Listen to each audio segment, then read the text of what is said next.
est censé faire, amen, et des choses que Dieu est censé faire. Alléluia. Je comprends mieux le verset qui dit à César ce qui est à César et à Dieu ce qui est à Dieu. Ici, ça montre qu'il y a une séparation parfois. Ce qui est à César, c'est ce qui appartient à César. Ce qui appartient à Dieu appartient à Dieu.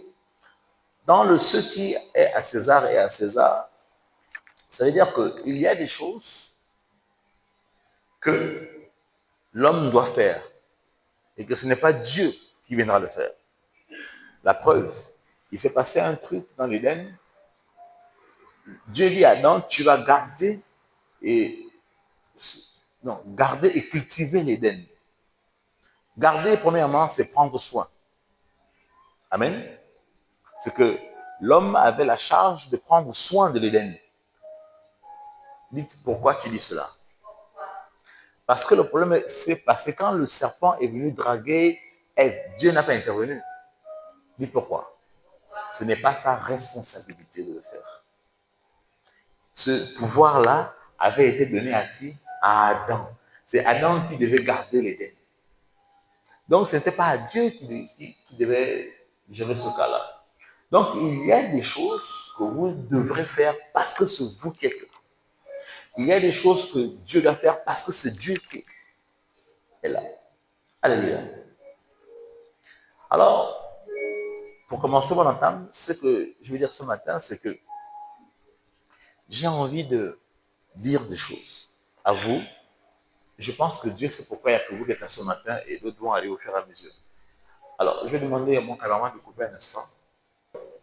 En réalité, il y a des choses que l'homme doit savoir. Et vous savez, pour faire une chose, il faut connaître la chose en question. Pas connaître l'objet. Les Blancs disent qu'il y a ce qu'on appelle le savoir-être, le savoir-vivre et le savoir-faire. Savoir-être, ça découle du comportement. En fait, les trois trucs découlent même du comportement. Mais le savoir-faire, c'est apprendre à faire des choses. Si on dit savoir-faire, ça veut dire que tout le monde n'a pas le savoir-faire. Est-ce qu'on me suit? Quand on dit savoir-faire, c'est que tout le monde n'a pas le savoir-faire. Il y a des gens qui ne savent pas faire des choses. C'est comme tout le monde ne sait pas parler. Ça s'apprend.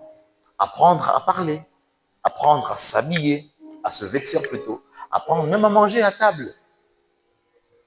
Tout ça, c'est le savoir-faire. Alors, vous savez, quand on dit une valeur ajoutée,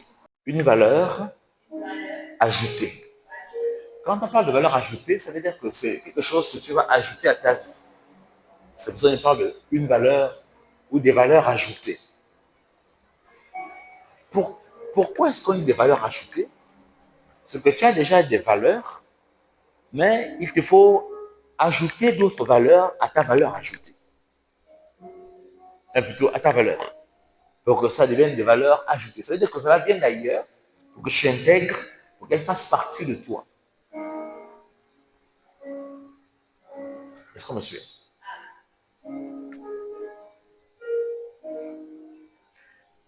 Et pour ceux qui ne savent pas, les valeurs ajoutées sont très importantes pour la vie de maintenant. Par exemple, savoir lire et écrire. À l'époque, ce n'était pas important. Il y a de cela 20 ans, ce n'était pas très important. Oui, d'accord.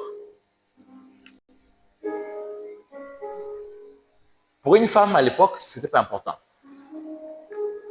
Ce qui était important pour la femme, c'était pour le couple ou la personne qui le recevait, ou l'homme, ou la famille, c'était qu'elle fasse des enfants. Parce que tout le monde disait, à l'époque, on repart,